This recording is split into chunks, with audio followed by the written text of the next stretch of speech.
What up, all one people watching us right now? I'm hanging with Gregg today from Darkbox Images. We're going to be talking about some cool stuff that he does. We're going to be talking about art, okay? We're going to be talking about art. We're going to be talking about photography. We're just going to be chilling and hanging out. If you guys have any questions, feel free to ask. I know a couple of you showed interest in hanging out for stream, maybe asking some questions. So if you stop by, hit us up in chat, and I'll be sure to pass that information along to Gregg. So without further ado, Gregg, why don't you go over kind of what you're working on, what you're doing? People are seeing, by the way, right now, your art, all those images you sent me are showing. So they'll be able to see that. And they also have an Instagram. Oh, that's another thing, guys. His Patreon, Instagram, website, and all the other links you sent me, Gregg, are in the vlog description. So check those out. And yeah, let's get started. So, G, why don't you tell me kind of what you've been doing for the past couple of years? Well, since about 2014, I've been doing a lot of stuff with historic photographic processes, basically anything before 1900. One of the ones that I've been doing a lot of is tintypes, which is a wet plate collodion process. And the quick explainer is that take a piece of metal like this, and I coat it with a substance called collodion, which is a nitrocellulose gun cotton dissolved in ether and a couple of other things. And then you coat that plate, and then that plate sits in a bath of silver nitrate to get light sensitive. And then you load it into one of these plate holders and then expose it on the camera. And then by hand, you develop it. You do that by taking it out of the holder and you pour the developer over it. You wait for as long as you need to, and then you rinse it, and then you fix it. It's a one-off positive process, and you can kind of think of it as a Victorian era Polaroid. And this process was invented in 1850 by a guy named Frederick Scott Archer. He was a sculptor who was looking for a better way to show off his sculpture work, and he created this process, and he gave it away to the world for free. And as far as the where it falls in the timeline of the history of photography, is it I've got actually a little cheat sheet here, so I don't screw this up. In 1800, you have a guy named Thomas Wedgwood who made what he called sun pictures using silver nitrate, but he couldn't make them permanent. And so he kind of gave up on that. And then you jump to 1826, and you have a guy named Niepce who creates what's called the first photograph. And if you go Google search for the first photograph, you're going to see his image called A View from a Window at Le Gras. And that was created using bitumen, like asphalt, on a plate of glass or on a plate of pewter, I'm sorry, and put it into a camera. And then he set the camera to look out his window. And the exposure time took either 1 day or 5 days. We don't really know. And the reason we know it took at least a day is because on the image, you can see the shadows under the eaves of two buildings. So the sun is tracked all the way across.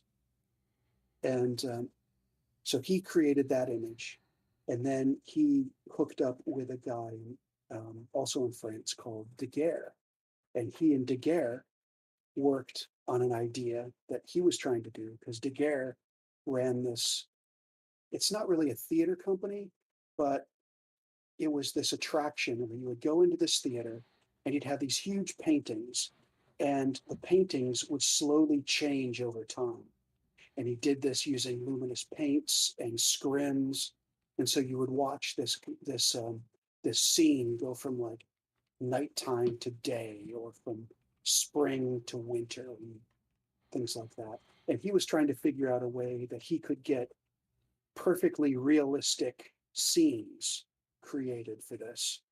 And so he was working with Niepce to try and figure out a way to capture reality. And And correct me if I'm wrong, daguerreotyping is kind of the first photographs, right? Tintyping came after well, daguerreotyping, right? yes, absolutely. So Niepce dies in like, I think 1829 or 1830. And he and Daguerre had this official partnership going. And Daguerre went on and figured out how to do daguerreotypes. And he kind of figured it out around 1833 to 35, but he wasn't satisfied with the process. So he waited until 1839 to present it to the French government. The French government bought it off him and then gave it away to the world. But Daguerre, because he was canny, And French. he, and French, and French, he, a month before this all happened, he went and applied for a patent in the United Kingdom for his process. So, in order to be a daguerreotypist anywhere in the world, you could be, except in the UK, where you had to pay for a license. And so you have the daguerreotype, and the daguerreotype is a really fantastic process, but it's really, really slow, and it's very, very delicate. And just So to the be way that clear, so people know, like daguerreotypes, you can see, like the classic ones they're usually like oval, right? They're usually kind of framed. well, yeah. So the way it works, the way the process works, is you have a plate of copper that has a very thin layer of silver on it, and you polish that silver so it's a perfect mirror sheen. And this takes like an hour. Right. And then you take that and you put it in a little box that has mercury in it. The real shit. Is that right? No, iodide. I'm sorry. It's Okay. iodide crystals. The fumes from the iodide crystals turn the silver into silver iodide. So there's a one molecule layer thick. So one molecule layer thickness of silver iodide. You load that into your camera and you expose it, right? For a long That takes a time. really long time. Yeah. So a typical exposure in a glass top studio could be as long as 45 minutes. And I had heard that they had, like, this is me reaching back to my photography art history here, that they would actually make like welding frames for Mhm. people, right? Like that would run under their Yeah. clothes to help hold them still during long Yeah. exposures, right? So when you look at these portraits, if they're standing, their arm is on a plinth, their hand Yep. has a cane, and what you don't see is a stand going up their back that has a brace on their waist and a brace on their head. Yeah. And usually they're sitting down, which makes it easier because they have these special chairs and stuff. So you take your exposure, and then you take your plate and you put it in another box that has boiling mercury. And the mercury fumes develop the plate.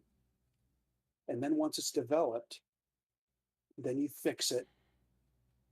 And the thing is, the image itself is so delicate, it's only a molecule thick and it's just a powder. You could literally blow the image off the plate. Ooh, I didn't know So that. you have Yeah. so you have to use a gold toner that you boil over the top, and that changes the molecular structure of the image. And then after that, it's still incredibly delicate.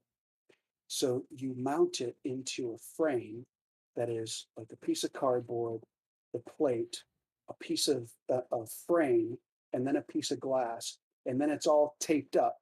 So it's an airtight seal. And you Ah. have to maintain that airtight seal when it's mounted in the case, because you have these well-meaning conservators and people that get them and they go, oh, the glass looks dirty. I'll just take it apart and clean it. Well, once you open it up, it starts to oxidize and they go away forever. That's why there's so few today, right? Like Yeah, still absolutely. existing. Yeah. Yeah. So so obviously there was obviously drawbacks with that method. Now, even like 15 years ago when I was in college, I had heard that there was like a few people out there, and I mean a few, Yeah. very few people that even knew this tradition and were training it. I was really interested in daguerreotyping. It sounded dangerous. It's like, because it Yeah, is this, you're using shit yeah. that like it's dangerous. So like, There are uh, about 3 people that teach it. right. And one of them at the time, at least, was out of Canada. And it was like, it really wasn't that badly priced, if memory serves me. Like, if you could get there, go to Canada for like, I want to say it was like 5 days, you could make a Yeah, daguerreotype. Like, he would, like, that guy that guy came to the UK and he was gonna run a course. yeah. He was gonna run this course at Laycock Abbey, which is Fox Talbot's house. Okay. And the reason I didn't take it was because it was, number 1, it was really freaking expensive. Yeah. And number 2, he didn't provide you with any literature or notes. Oh, so it's You were experience only. responsible. Oh, wow. Yeah. And it's like, I can't do that. Right. Every class I've ever taken, I've at least come away with a booklet or notes, Yeah. but yeah, That and it's such an expensive thing to do, and and you would dangerous. come Like, away with that 2 little. yeah, and that's the thing. So I if memory serves me, I mean, like when this was kind of like I heard that a lot of this was going on even in like basically like cloth covered wagons would be kind of like set up to do the Yeah, developing process, and that's yeah, just crazy to me, like to think that I'm just gonna fuck around with some like weird oxidizers and mercury and all this other yeah, shit, just like who cares? Boiling what did you say, boiling mercury? Like yeah, it's like yeah. it's insane, it's literally insane. So I'm curious, from your experience, so you got daguerreotyping and then tintyping comes along. What did tintyping offer that daguerreotyping didn't? Okay, so what the tintype did was it was incredibly inexpensive, um, in comparison. It also was a whole lot faster. So, like, if you think about your film speed, a typical film speed on the old style film would be either 200, 400, 800, right? If you look at the ISO or speed of the cameras that you're using now, 850, 3200, 6400 are your base ISOs. Yeah. The ISO of wet plate collodion is zero point 0.3. That's crazy. Okay. So in the bright sunlight, I could have an exposure time of 2 seconds, depending on my lens. Right. And so, like with the light that I have now, this big 1200 HMI, 1200 kilowatt light, my lens, which is an f3.7, and the collodion that I've got, my exposure time for portraits is around 4 to 7 seconds, depending. So that's why, just so everyone who's watching the images that are scrolling through that we're seeing, these are correct me if I'm wrong, Greg, these are those types of exposures where you might see some Yeah, movement if they weren't perfectly still because it's like you said, three to six right. seconds or whatever. But I've got head braces, Victorian style head braces. Okay. So when people are standing, they can have a brace on their neck. And I've got 2 of them. So if 2 people want to be there, that's fine too. But so you have this, what the tintype does is overnight, you have tintype studios opening up all over the world. Every major city has at least one. And what this did was this made the family portrait accessible to people of almost any income level. Previously, a family portrait was a very expensive thing to have done. It was a very formal occasion. Luxury, a And luxury thing. yeah, Yeah. absolutely. Absolutely. And so you have the tintype comes along, and you all of a sudden have the ability to have a portrait. So you have these guys that are itinerant tintype photographers that move into like army camps and are selling quarter plate size. This is a quarter plate, Oh, wow. Okay. quarter plate size, and even smaller than this portraits for a couple of pennies, and you can send them home to your folks. Right. And so in the States, you have a lot of Civil War portraits that are done just like this. And it's these guys that are traveling around, just showing, they rock up to an encampment and sell tintypes. Um, all over the world, you have these studios opening up and these people creating these images. And it democratizes the portrait. And then shortly after that, in it's 18, I want to say 1856. I basically, for my Patreon, I'm doing all these videos about the history of photography. Yeah, yeah, yeah. I think And I've seen some of those. Yeah. and so I've got a lot of dates in my head that are yeah, it's 1854. So this guy named Disdiri uh, invents what he calls the carte de visite, or the calling card. Because back in that time, when you rock up to a person's house, you'd have a calling card, and you would present the card. The card would be presented to the people in the house, and they would decide whether or not they wanted to see you. Well, what this guy did was he created the carte de visite, which was a photographic calling card. Hmm. Are we? And Would these be like essentially nowadays business cards? yeah, Okay. so you'd rock up with one of these, and you'd present this. This is me. And it created what they called cardomania. And so people started collecting them. And so you go into these really well-to-do homes, and right by the front door, while you're waiting to be seen, was a photo album of calling cards. So you could see who had been to the house. And so you had people who were making these cards of celebrities that you could buy. So it was really popular to have a set of carte de visite of the royal family. Huh. So you have a lot of like Queen Victoria or famous authors or celebrities of the day. And the earlier ones, let's see, this is one of the earliest ones that I have. Where did you collect these? Where have you found these? Oh, it's a different events that I've been at. Oh, okay. Um, if you go on to eBay and search a cabinet card, a carte de visite, or CDV, Okay. they're all over the place. Wow. So this is one of the earliest ones. So this would be probably the late 50s, 1850s. And you Wow. can tell it's an early one because it's just got a rubber stamp on the back. It doesn't have any printing. Okay. And Right. there's also a number on there. That's the number of the negative. So you go into the place, they take your photograph on a glass negative, print these, and then they would keep the negative. So you could come back and say, I need 2 dozen more or 50 more. And they would just make them up. So And so someone commented real quick, and this brings up a fascinating point. I don't want to spend too much time on it, but maybe I don't know how much you know about it. But Little Witchy Thing says, I found those old portraits of people who have passed away in them, but yeah. they're posed to look alive. Absolutely fascinating. When would that have been Okay. around? Do you So, know much about that? yes, yes. So there was as the tintype kind of democratized photography, you had this thing where you'd have postmortem photography. And so when you look at large Victorian family portraits, the kind with like, several people in them, Yep. if you look for the person in the very center, that's usually the dead one. So what would happen is the person would pass, their body would be prepared and laid in state in what they called the living room. This was a room just off the front entrance of the house. It was only ever used for this one purpose. And the reason it was called the living room was because every once in a while, someone would wake up because they didn't know what comas were.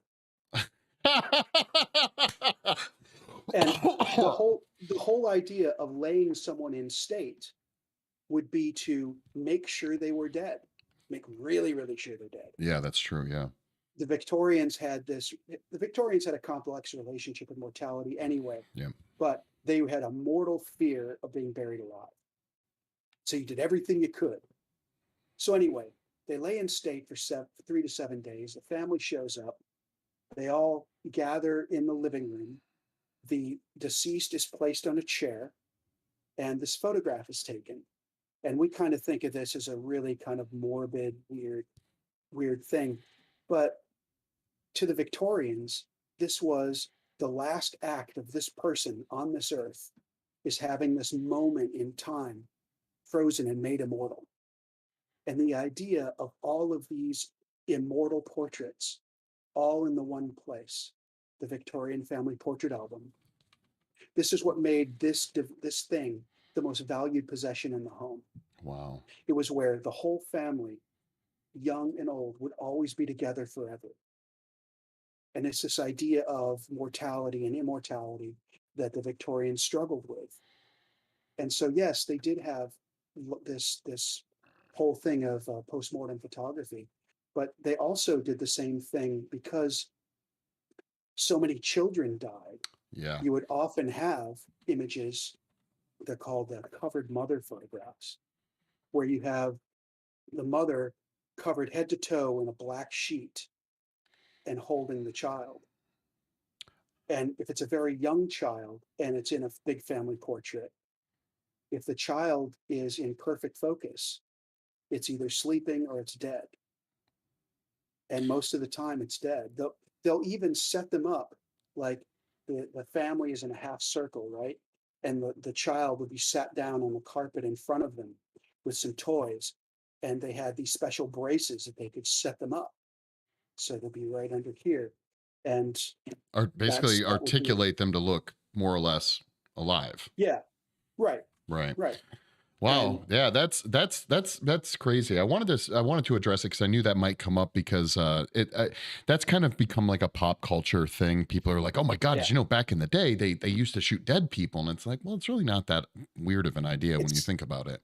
yeah. And they would do things like photograph criminals after their execution, Yeah. things like that. And in fact, the postmortem photography kind of still goes on, like up But not so until not so much in the family area though, not so right? much in the family, but well, like in pediatric wards, if there's a stillbirth, oftentimes they'll ask the mother if they would like a picture. And so you'd have a Polaroid camera sitting around that you Wow. could have that one photograph. Huh. And I mean, it still goes on, not to the extent that it was in that time, but yeah, I mean, we have photographs of Lincoln's body laying in state, Yeah. and yeah, I mean, it still goes on. Jeff Bernard from YouTube says, but then you also use braces to take photos of the living, right, Greg? Yeah, absolutely, Yeah, that's what he absolutely. was saying for the longer exposures. It's something almost Yeah, necessary, right? my portrait times are around 7 seconds, so you have to have a head brace. So, okay, so you've learned. How long have you been doing this tintype style photography? Since 2014. I took my first class in 2014. What led me to that was, well, okay, let's just get into that. Yeah, yeah, let's So do it. I was a filmmaker and photographer a long, long time, donkey's years. I took my first photograph when I was 14, and I've always had a camera. So my first camera was a Pentax K1000, So you said and was that what you shot when you said you were 14? That's what you were taking pictures yeah, with? yeah. It was a camera that my dad purchased for me, and I used that camera for decades. And so I first learned to shoot film and develop my own film and print. And once I got At to the time, was university, that I was going to say at the time when you first learning to develop, was that on your own, like self taught? no, no, that was at school. I was taking classes. Okay, gotcha. Our art class had a dark room, which is great. Something that's And probably very rare nowadays for most people. yeah, absolutely. And so when I got to university, I was doing the photography, but I was also doing filmmaking. I was studying that, shooting on 16 millimeter and making movies like that. And then as I went through university, I went to like 3 different colleges over the course of 7 years because I had this idea that if I'm paying for it myself, I should be enjoying it. So every semester or trimester or quarter, I would go half and half with classes I wanted to take versus classes I had to take. Yeah. And when you switch from quarters to trimesters to semesters, none of your credits, you know, go Right. through. And so when I got to my final university, which is Grand Valley State, I had all of these credits. You needed like 102 credits to graduate. I had 199 credits. And so I went into my advisor's office and did what I called credits poker, where it said, these are the classes that you have to take to graduate. Well, if we took this, this, and this, could we combine that to go for that? And, you know, Did it well, work? anyway, yes, did. I totally did. Full house. And yeah, and I think the only class that I had to take after that was astronomy. Okay. And so my last year of university, I started freelancing as a motion picture camera assistant. Now, bear in mind, just for everyone, this would have been in the Midwest, correct? Of the United Yes, States. yes, Okay. in And Michigan, yeah. yes, and to be clear, Greg is currently living in Scotland. So just a heads up, the Midwest, for those of you, is not exactly the most liberal arts centric part of the United States. So going into that must have been difficult to some extent. Finding Well, work. I was really lucky in that the instructor who was teaching the 16 millimeter class was also a professional director of photography, or DP. Okay. And so I was able to, I was his teacher. I took his class, and then I became his teacher assistant.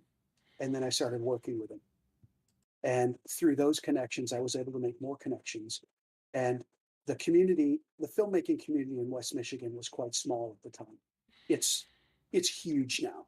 Hmm. It's a big deal now. But back then, there were about a dozen guys. There were about 3 or 4 shooters, and like 5 or 6 producers, and 2 lighting companies. Right. And so I spent about 20 years, 15, 20 years doing camera assisting, and then I started operating and shooting, and all the while I'm still shooting stills Right. and doing my own stuff with stills. And I ended up spending about 5 or 8 years shooting exclusively with a camera called a Holga, which is a little plastic camera. I remember that. And Didn't you transform one into a pinhole camera? yes, I did. And actually, hold on.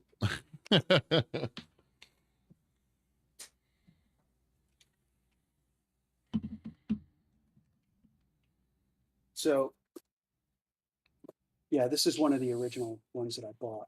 And it's really great because it's got this spring shutter, plastic lens. It's indestructible, and it's also a piece of junk. And Well, like you have to tape it. they're not expensive either, right? Like I think you can still They get are now. Oh, they are now, but They are. they weren't at the time, right? No, these were like $20. Now they're like 50 or 60. Okay. But $20, and I bought a bunch of them, and you have to tape them up or they leak light. But then I started getting creative. So I took the lens off one, made it into a pinhole camera. And then I cut the back off a Brownie bullet and taped it to the Holga. So I had I called it the Franken Holga. I even put a tripod screw in the bottom.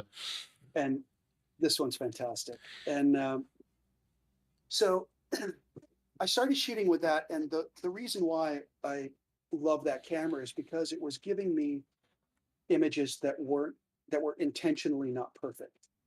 So you had a lot of vignetting on the edge, and the because of the cheap plastic lens, the image would smear towards the ends. Yeah. And it had all of these things about it that were drawbacks to certain people, but if you knew about them and used them to your advantage, they made amazing photographs. Yeah, it would be. It's an creative aesthetic choice at that point, right? Absolutely, absolutely. So I started doing things like manipulating the film and the developing to get different effects, and then I started printing through pieces of broken glass so that it looked like an old glass negative. And I started also shooting a lot of pinhole stuff and making my own cameras and stuff. And I was looking for this aesthetic, this grindy, kind of timeless, imperfect aesthetic. And throughout my life, I've been doing this, right? And intentionally looking for lens flares, using older lenses. I just wanted to do everything I could to degrade the image before it got to the film, right? Right. And then what could I do to degrade it even more when it went from the enlarger to the paper? And so you fast forward, I've been shooting documentaries and feature films and doing a lot of corporate work, and I'm just kind of disenchanted with facilitating other people's shitty dreams. And my wife told me that I had to find something to love, something creative that I could get myself back. And so I was looking through Flickr, which for the young people out there, this is a photo sharing website that old people use. And I went through all of my likes, and I found that there was this guy whose work I liked all of it. All of his portrait work had this lovely grindy aesthetic that I was liking. And so I realized, oh, this is a photographic process. And so I started looking for people that taught it in my area in Scotland.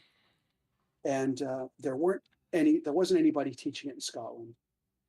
But down south in England, there were. And I found out that all the people that were teaching it, 90% of them were taught by this one guy. Okay. And so I went to that guy, and his name is John Brewer. And I took his weekend course, and that was it. That was my rabbit hole that I still have not found the bottom of to So this day. so if you had to guess, how many people are shooting tintype in the tintypes in the world? There are more people shooting wet plate collodion in the world today than there were at the height of its popularity in the late 1800s. Well, And what about so, ratio wise? Like there might be, but there's a fuck ton more people than there were in the late yeah, 1800s. absolutely, absolutely. I would say tens of thousands in the Really? world. Yeah, I That's would say. crazy. I would never have guessed Yeah, that. the community is oddly small, but also there are a lot of them. Hmm. So like, there are a couple of Facebook groups. The Collodion Bastards is one of them that's really good, and it depends on, of course, it depends on which group you get into, but a lot of them are very, very generous with their time. It's a lot unlike the large format photographers forum, which Right. is which can get really awful. So this kind of brings me to a question. So I have a couple of questions I wanted to ask Mm, right off the bat, but one of them is like, how we briefly touched on this in our chat the other day, but I'm kind of curious. So circle back 10 years ago when you first started doing this kind of ish, right? You said yeah, 14, right?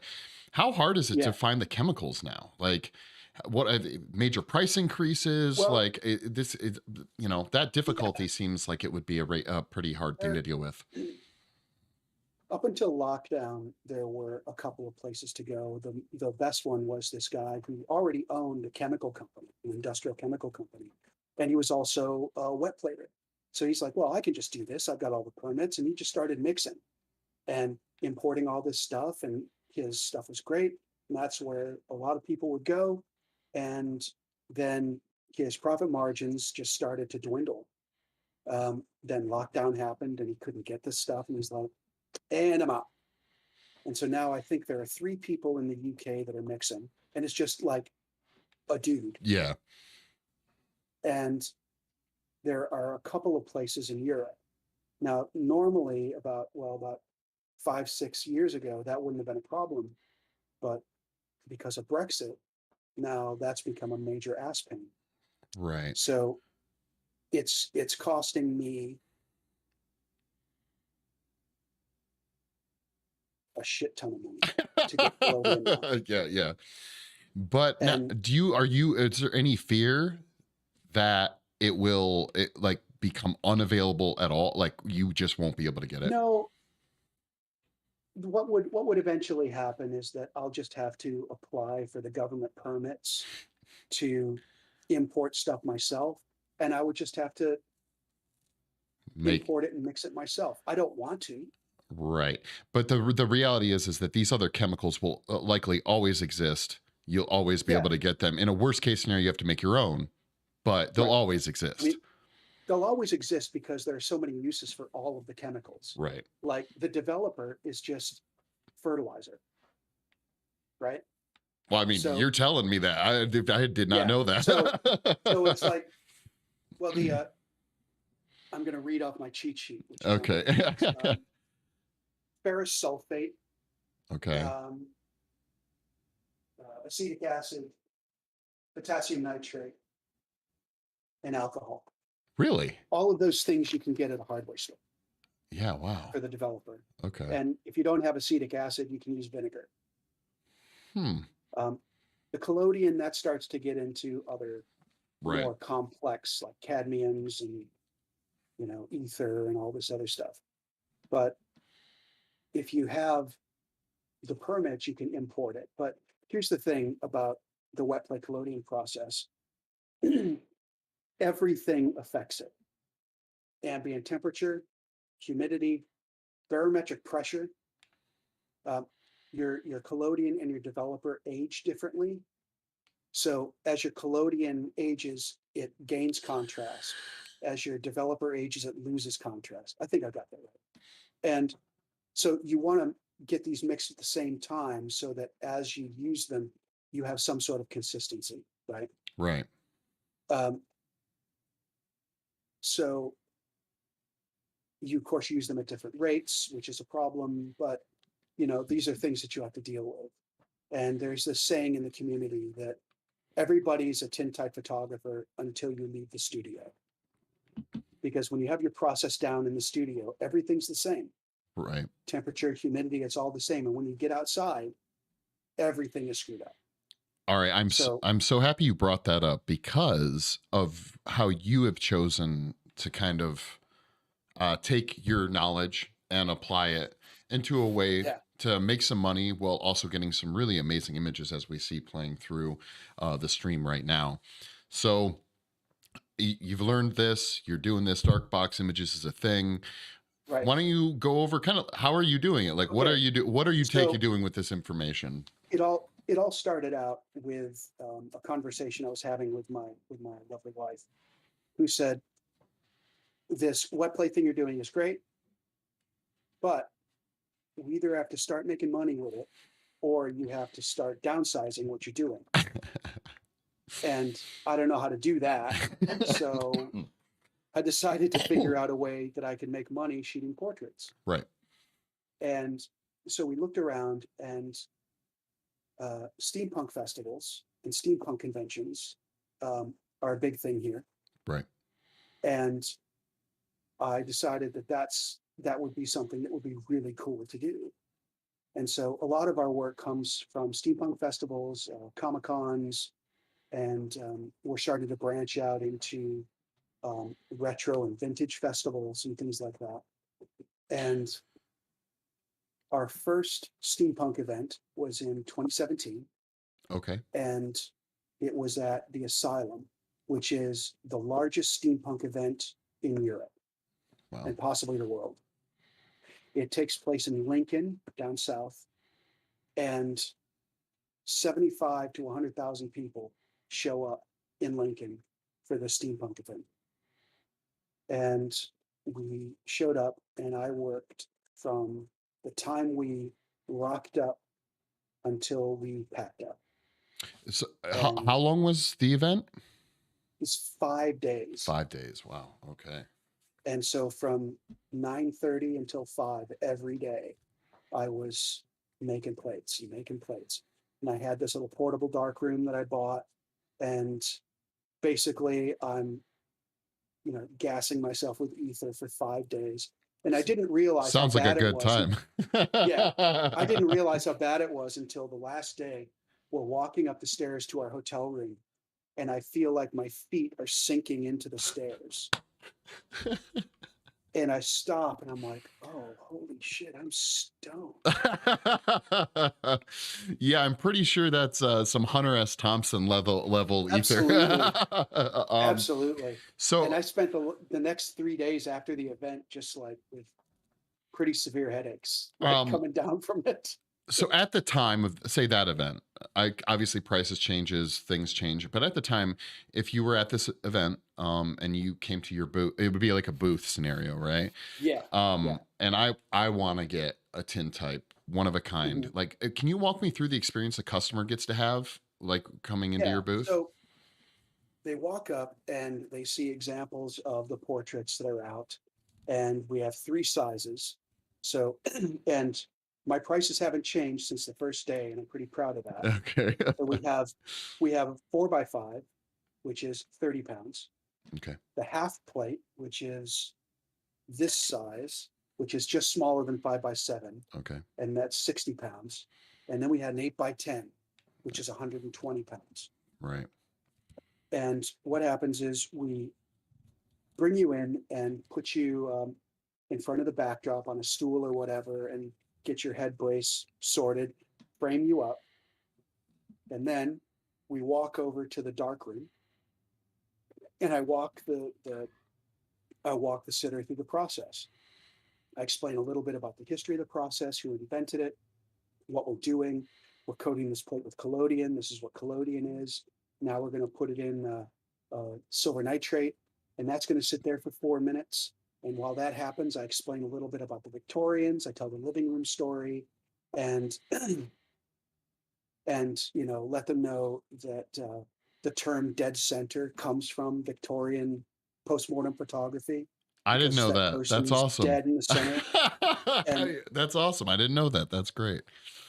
and uh, and then the buzzer goes off, and I load the plate, and we sit down. I get them back into the hot box, I call it, because all this light, this obnoxious amount of light. We take the exposure, and back then, before I had this light, I had all of these big CFL bulbs, like the Okay. 200-watt CFL bulbs, and I had 5 fixtures that had 4 to 7 bulbs each, Okay. and my exposures were still around 8 to 10 seconds back then. And so lots of light. So, Anyway, can you real quick? Can you paint a picture real quick? Now, when this is happening, when you're going over with the right. customer, are there like people like coming in and like looking around, like watching you have this Yeah, conversation, or is it more private? I guess was my like it's here's well, they're separated by the table that has sure, all the stuff on it, all the merch on it. right, So I'm telling them a story, and I'm not broadcasting it to everybody, sure, but they're seeing the process take place. gotcha. And so as as we take the picture, we expose it, and I go back into the dark room. I have a little monitor outside of the dark room that's feeding from a GoPro inside the dark room, so they can see everything that's going on in the dark room. And so I close up the drapes or the door, and they're watching me unload the plate, pour the chemistry.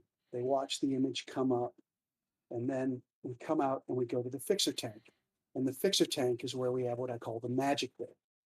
So what comes out of the dark room is this kind of bluish, grayish negative that Okay. once it goes into the fixer tank, which has a window on the front.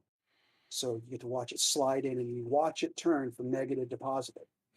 And it's Okay. really super cool. Yeah, that's the magic right there. Yeah, it's the magic There's bit. no better word.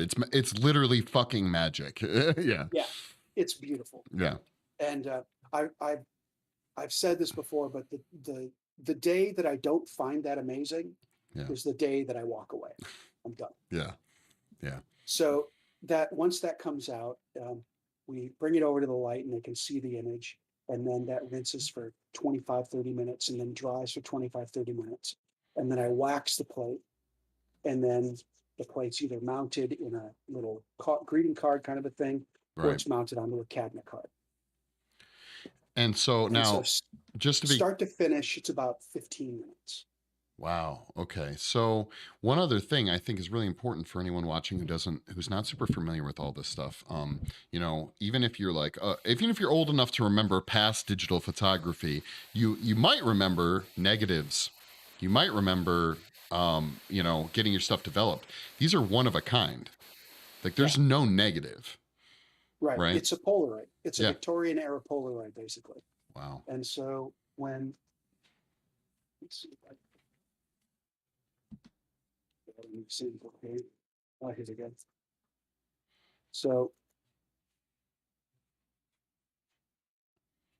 this guy, that's a 4x5, Okay. and that's a one-off. Yep.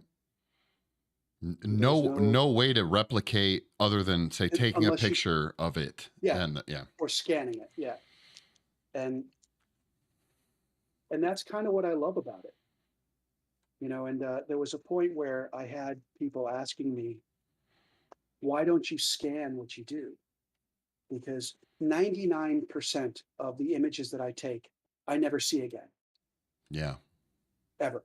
They That would be leave rough me. for some artists for sure. Yeah, and it took a while for me to get make peace with that.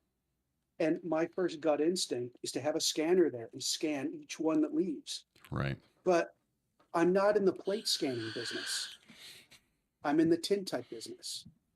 Well, And I made that you're almost in more than that. You're in an experience business, absolutely, you know? which is why it's called the authentic Victorian tintype experience, Yeah. right? Yeah. So I made a conscious choice that no, you have to take care of that.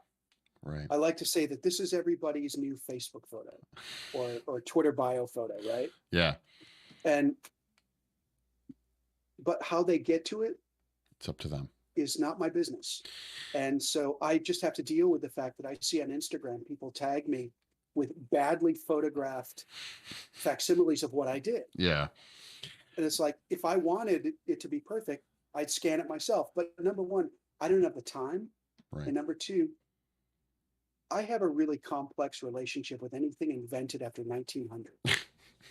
You should see me trying to get a video feed from a GoPro to a monitor. It is farcical, let alone me sitting there. Just a second, I'm going to scan this.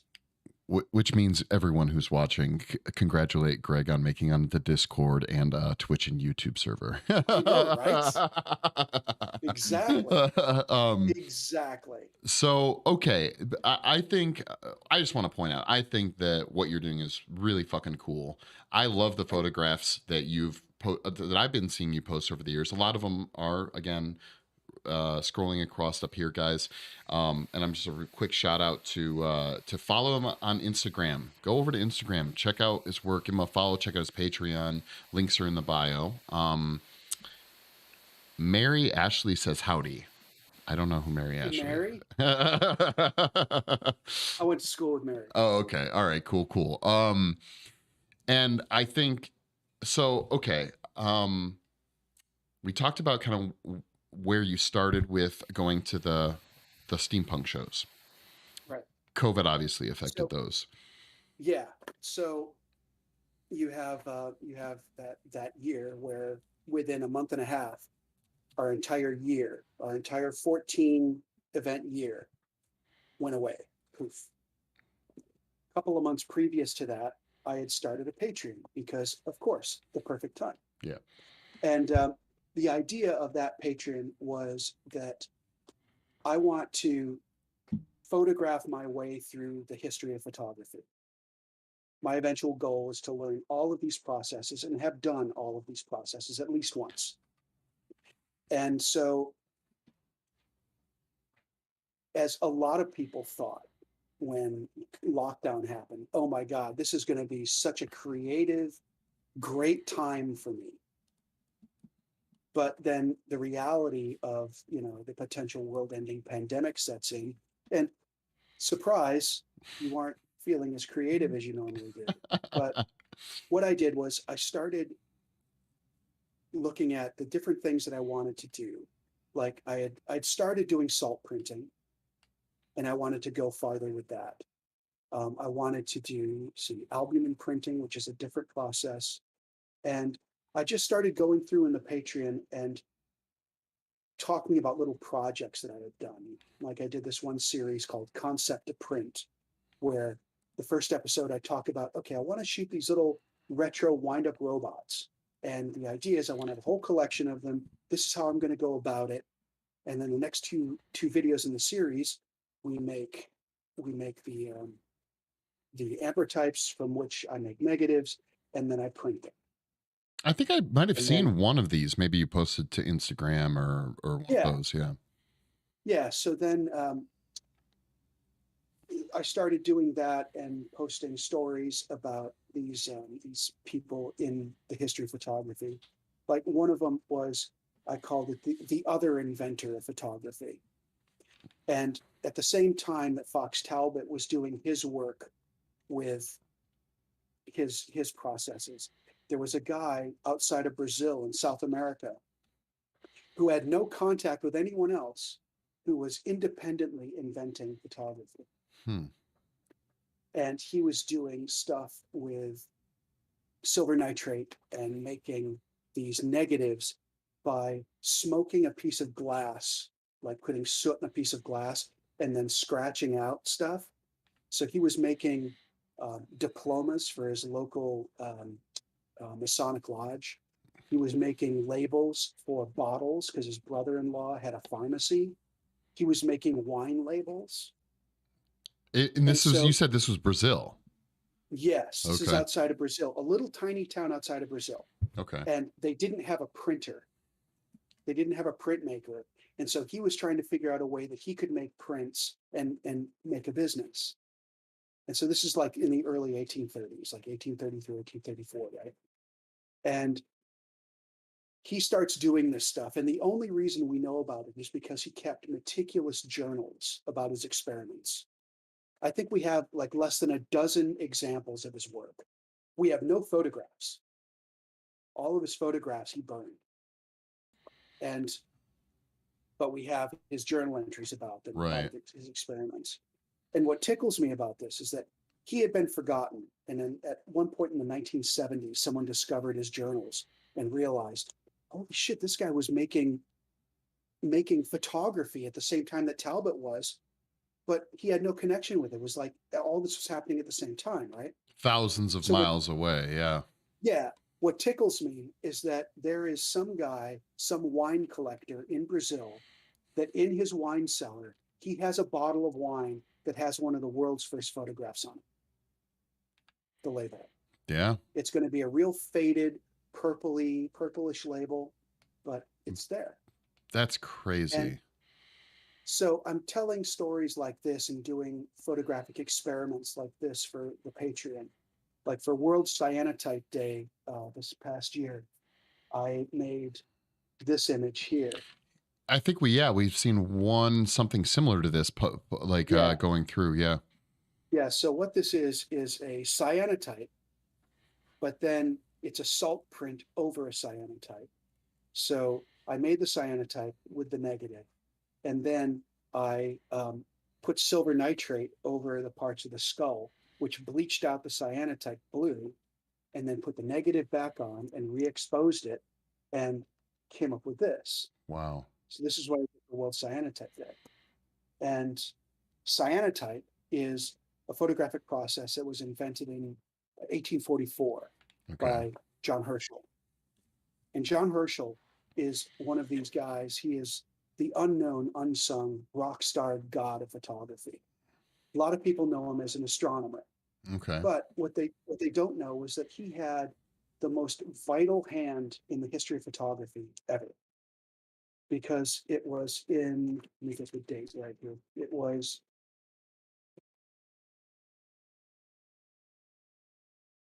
yes, 1819.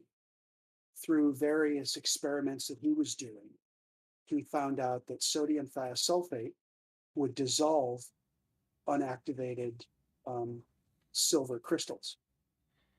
He wasn't doing photography at the time. He just knew this happened. You said he was But he was, also an astronomer, yes, very and famous astronomer. Mary Ashley says Herschel also wrote music. I think. Yes.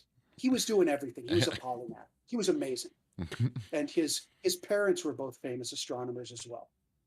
So Herschel, he just kind of puts that little fact back in his mind, and he's, you know, rocking through the life. In 1839, the daguerreotype is announced, and he's at the Royal Society, and this crazy guy runs in and says, "No, no, no! I invented photography. Here's my papers. It's Fox Talbot." So he's freaking out that he's been pipped to the post, because here's the thing: 1833, he was working with his photographic process, salt prints, calotypes, whatever, but he couldn't find a way to make the images permanent, so he gave up. Okay, real quick. I want to interrupt you real quick on this. So the permanence of photography was an often for a long period Yeah, the sought after thing. yeah. It's Okay, called the which image permanence problem. right, right. And this is something that anyone who spent any time in a dark room knows now, which essentially fixer Yeah, is the fix that problem. right. Yeah, Exactly. okay, all Exactly. right. And so Talbot gives his paper, and he and Herschel start to correspond. And Herschel kind of gets interested in this. He's like, "Oh, that's very interesting. So I'm going to do my own experiments." And he and Herschel kind of go back and forth. And these letters that they send are still with us. You can find them on the Fox Talbot site. And there's a thing where Talbot has, of course, been working on this for, like, at this point, like 10 years, right? Herschel has a short chat with him, goes away, and a month later sends him images that he's made with his process that are just as good, if not better, than Talbot's. And Talbot's a little miffed. Well, And he's like, "Oh, as one would be. yeah." And he's like, "Oh, and by the way, I think I've solved your image permanence problem." Well, Talbot is a little bit, "Well, how dare you? I'm the expert here." And he's like, and so he's working on several different things to solve this permanence problem, like washing a print for 5 days, washing a print in water from the sea, salt water, all these different things, and none of them are working, or only working to a certain degree. And every time Herschel writes him, he's like, "Hey man, sodium thiosulfate, you should try it." And there's one letter where Talbot finally is done. And he's like, "I will thank you not to bring this up again. I've got my own thing going. Just done." 1800 versions, like I said the other day, of basically fuck off. Yeah. Yes, exactly. Yeah.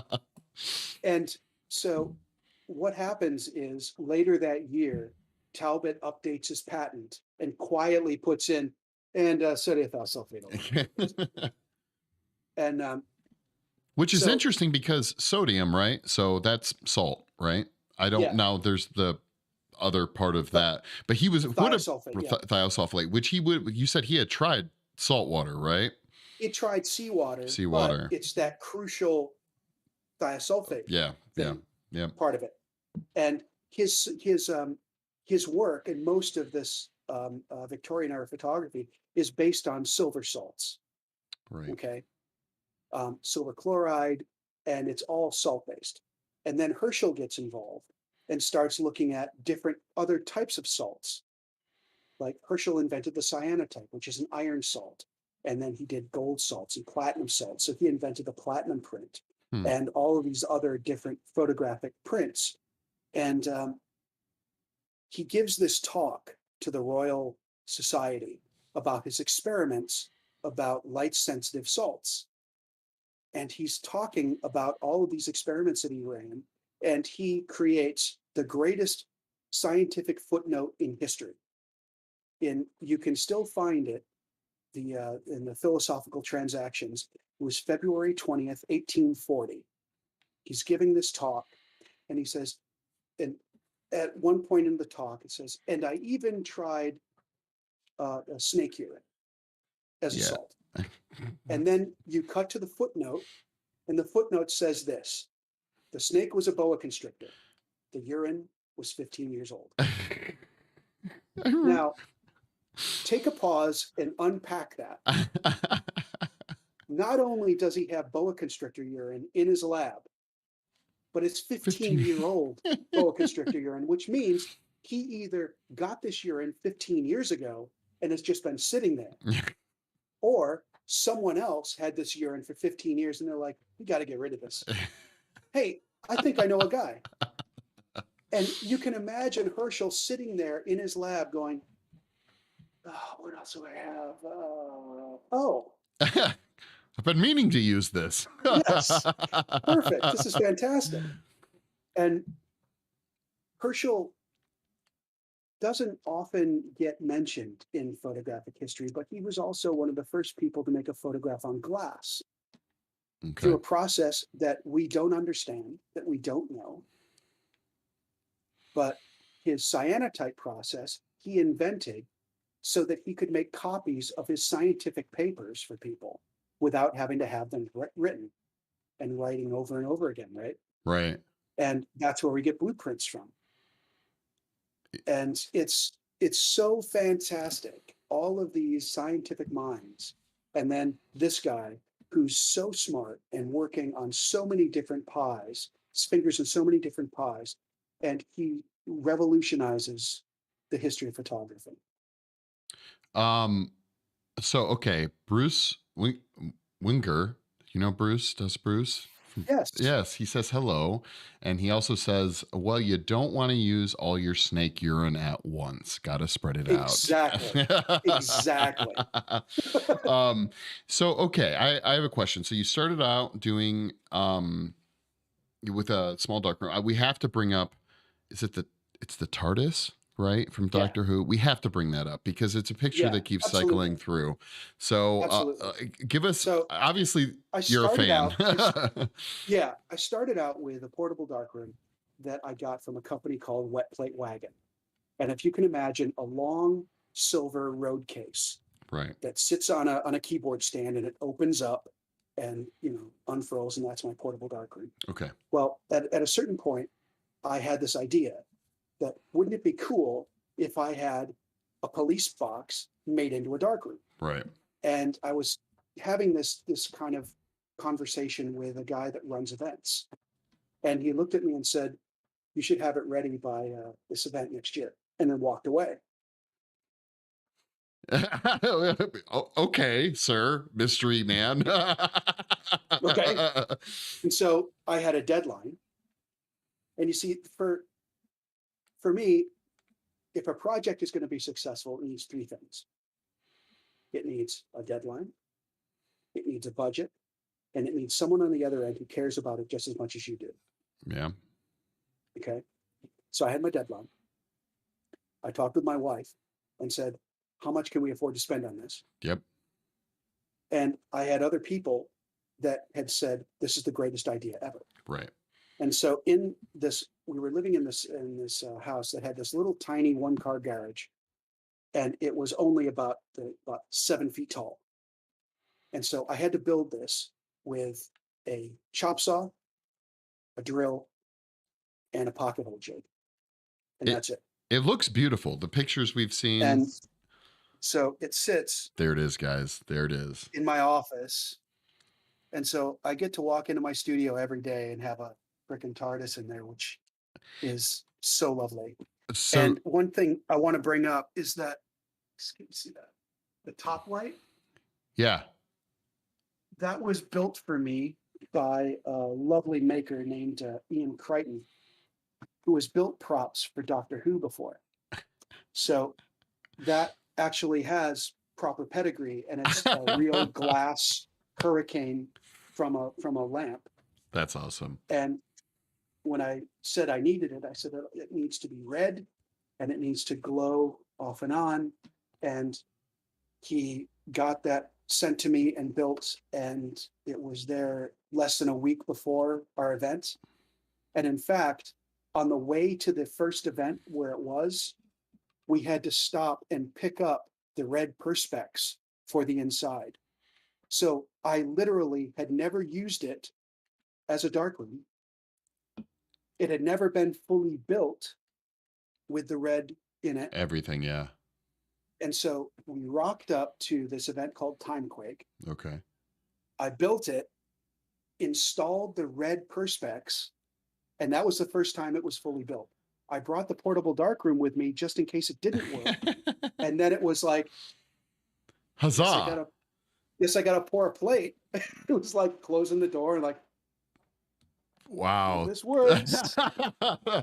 So And it did. how many shows has it attended, if you had to guess?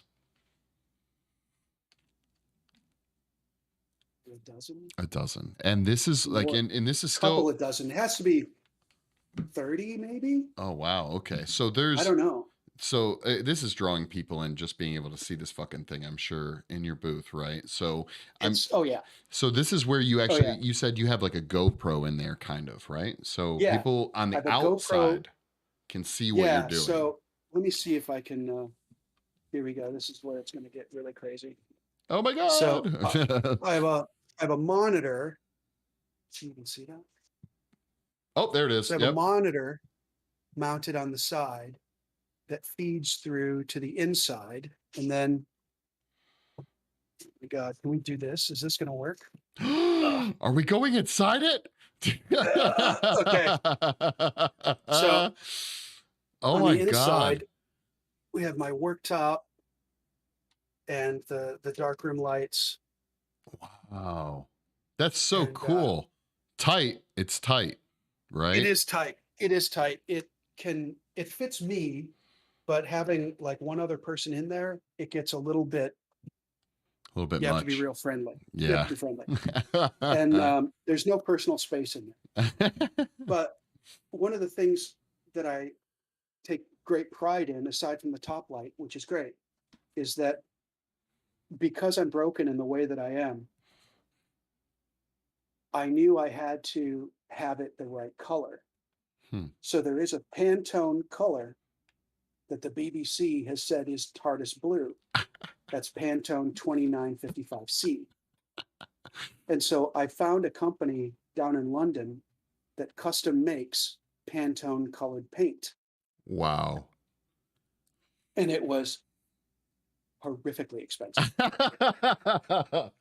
And so I bought a big tin of it, and it didn't cover in one coat. So what I had to Oh. do was I had a primer coat, and then I found a color that was close-ish, Yeah. painted the whole thing in that, and then covered it with this 2955C. Nice. And so even though the proportions are wrong, and it doesn't say anything that the Doctor Who one says, Right. the color and the basic shape, like It's even, obvious. Yeah. yeah, even the font is Yeah. correct. Like there's, because as with anything, if you go to the TARDIS Builders Forum, There's a are, TARDIS Builders Forum. oh yes. And so when you say I'm making a TARDIS, there are people out there that are like, oh really? Which one? Because there are like 15 of them. There are people that make this very specific TARDIS that was only on for half a season. Right. And the right rear corner is squiff about 1.5 inches because a builder made a mistake and broke something. And so that wall is a little bit shorter, and they just compensated with that. So there are people that build that one. Oh my God. I have to admit, so here's the deal. I've never seen a single episode of Doctor Who. Not one. I only know it's a TARDIS because of pop culture references. Like that's it. Right. But that's really cool. I'm curious, does it break down into like 4 sides, or do you transport it as, oh, okay. All right. No, it's, so the roof piece comes off. That's really big, awkward, and heavy. Yeah. And I've got 2 little door handles, and I have to just kind of, and Mike, you've known me for a long time. Yeah.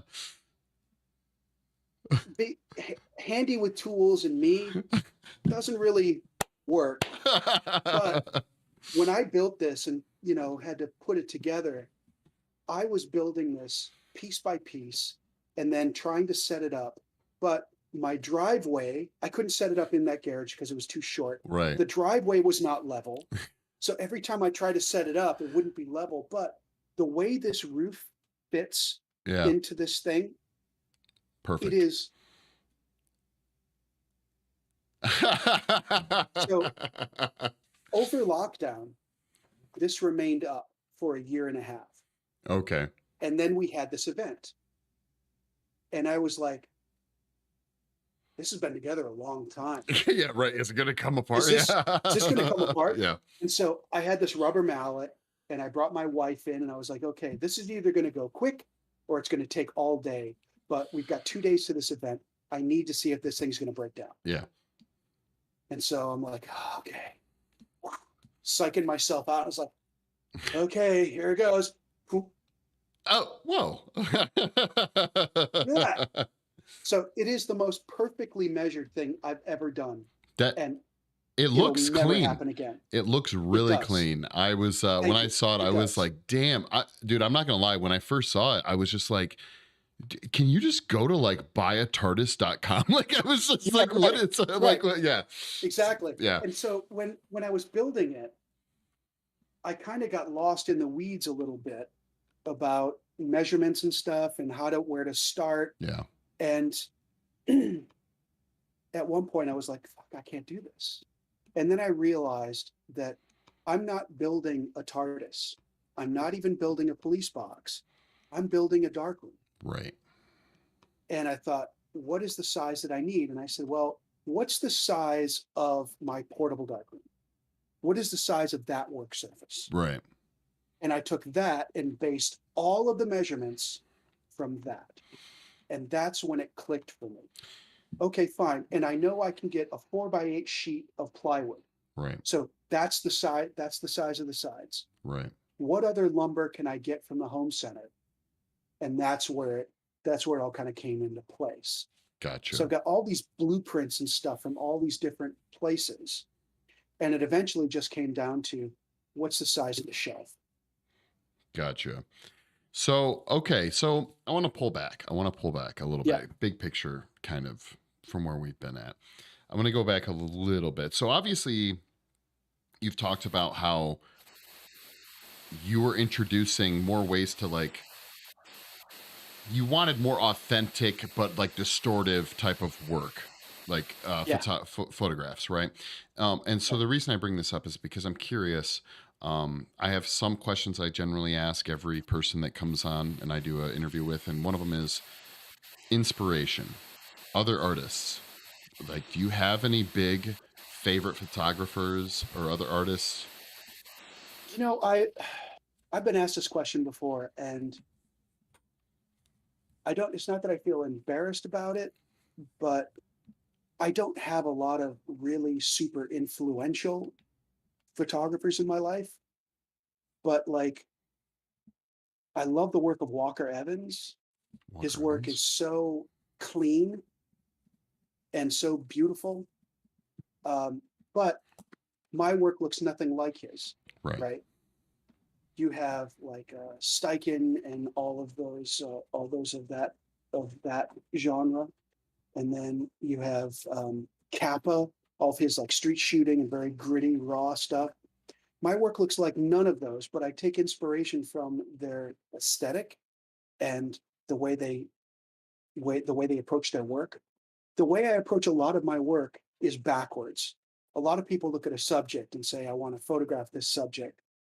I approach it from the back door where I say, I want to use this process. What can this process do well?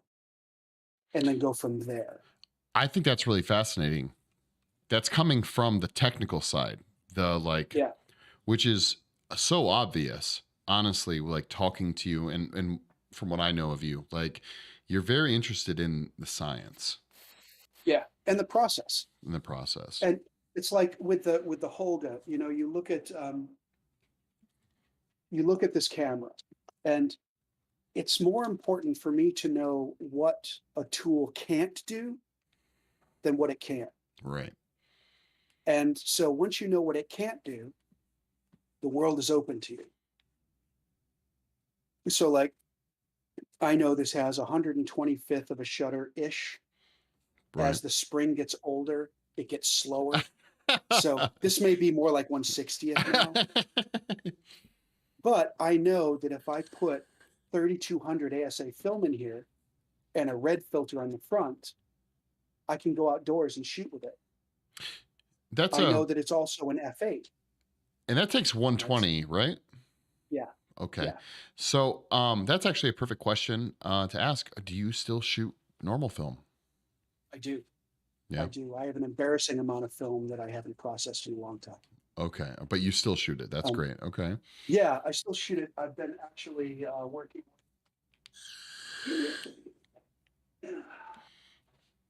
I've been working with this one recently. This is Ooh. a Lubitel 166 Plus. This is a lomography redesign of a Russian camera.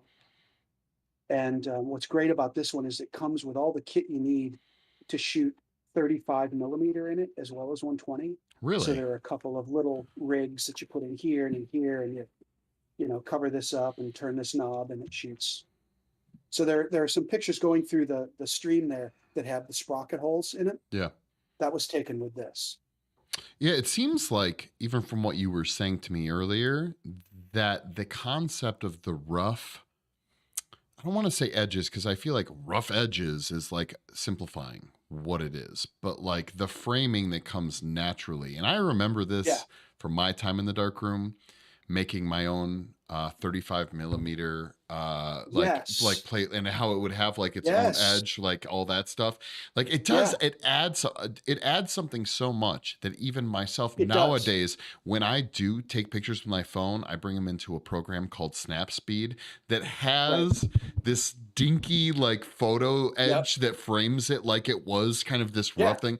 It adds this originality, or this like, I don't know, authentic feeling to it, Well, you know? hold on.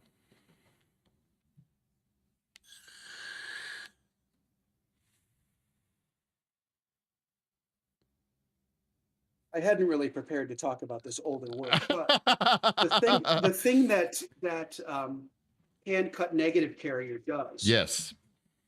is it gives you the ability and permission to let highlights on the edge of the frame go, Yep. right? Yeah. So this is all that remains of my early work. Like seriously, these prints are it. I had a bunch of my negatives and prints in a storage unit in Virginia, and that storage unit is no longer, Oh. and my stuff got chucked. Oh. Yeah, Oh. so I lost. There were like about a dozen banker boxes full of prints and negatives and Oh. stuff. So let's look at. So this image here There you go. is, you can see that's the metal carrier, Yep. right? Yeah. But then this one is There the you hand are. cut negative carrier. Yep. And so it's got a little more of an organic feel to it. And so, for those of you who don't know, when you're doing enlargement printers, okay, you have to, when you're using an enlarger, you have to have a carrier that goes into the enlarger, fits into the Right. enlarger, but it's also framed for your specific negative size. Okay. So this is my hand cut negative carrier for 35. And look at And this that is a, cool edge, you know? yeah, so the edge, it'll also show little bits of the sprockets. Yep. And the story behind that is that my first university photography instructor, that was the thing we did on day one, was cut our negative carrier. Oh, And really? she did that so that we couldn't reframe in the darkroom. Right. It was She guaranteed wanted that us, you original framing. You'd have yeah. original framing. And she said, you do all of your framing in camera. And it was because of that aesthetic that affected me to this day. All of my framing is done in the camera. But that I want to training, go in, I that want to, what's awesome about that is that training that you're just talking about, like the instructors doing that, is often lost in digital photography now. yeah. Oh, So look, you wow. can see the Yep. sprockets, and it See, this area here, if that was in a regular negative carrier, that would just be white. But just white to And white. this Yeah. wouldn't, yeah, and this image wouldn't work. Yeah. But it gives you the permission to let those go so that you can focus on the other stuff here. Yep. And it's one of those things that I just loved. And this is probably where the aesthetic started, Yeah. you know, the hand cut negative carrier. And And what truer way to really get to that than kind of pursuing like what you're working on with the yeah, tintyping and stuff? Because that's as true as it gets. You either yeah, get the fucking shot or you don't. you don't Yeah. exactly. Yeah. And that's really what it is. And that's what it was like with the Holga. Yeah. You either got it or you didn't. Yeah. And you've got um, um, 6 images per roll. Yep. Did it work? Don't know. Yeah. Yeah. Until the No, it's magic 12. happens. 12 images per roll. 12 images per roll. It's been a while. So, okay. All right. I have a really big question. I ask this is another one I ask regularly. And we might get into the weeds here a little bit, but I would like you to try and I'm not, it's no, let's engage as open-mindedly as we can here. Do you have a definition for what art is? Yeah, that's a tough one. It is. It's whatever. It's everyone. This is an ongoing question. Everyone kind of and like. I'm sure the go-to answer will be it's like porn. You know it when you see it. If dude, that's a great answer. I'm not opposed to that answer at all. But I don't think I'm qualified to be able to tell someone that what they're doing is or isn't art. And I don't think anybody is. But at the same time, we all got to come from a common place. Right. Right. Yep. But that is a tough question. I mean, and the thing is, you get to that. There's this classic essay by Ingmar Bergman about craft versus art. And this is also a question. This is also a thing that crops up a lot with is photography art because it's a process. It's technological. Right. But it uses specialized tools. But then again, so does oil painting. Yes. Right? Yep. Different brushes, different gesso, different canvas. So yes, it is. But the art versus craft debate, you have to understand the craft and know the craft to be able to express yourself in the art, right? Yes, exactly. So do you have to become a craftsman before you can be an artist? I kind of think you do. Yeah. Because I think the point of it is to be reproducible. So upon command, like meaning like when you choose to be reproducible. When you choose to be, you know, it's like if you just go in and fumble your way into a process and make an image, right? Right. Am I a craftsman? Am I an artist in that thing? Well, how did you do that? Oh, fuck, I don't know. It just happened. Right. Well, you know, you've got to have some kind of base understanding of how to make that happen, right? Yeah. So, I don't know. That's a tough one. And well, I don't honestly think that and I think most people can agree there is no answer to that question. There's right. opinions, right? And they're like assholes, so everyone's got one. Exactly. But that's why I like to ask the question. It's just to kind of get where people are coming from.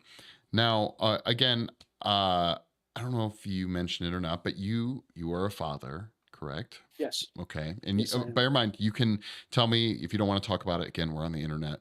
Whatever, you can tell me to shut the fuck up, but I'm curious, is your child interested in art, interested in photography? Yes. Yeah. She's I took her out a lot and she had her own little digital cameras and we would go out on photo walks. We used to live on this island called the Isle of Butte. Okay. And it was a beautiful, very photographable place. It was fantastic. Beautiful, beautiful place. Pain in the ass to live there, but beautiful. Right.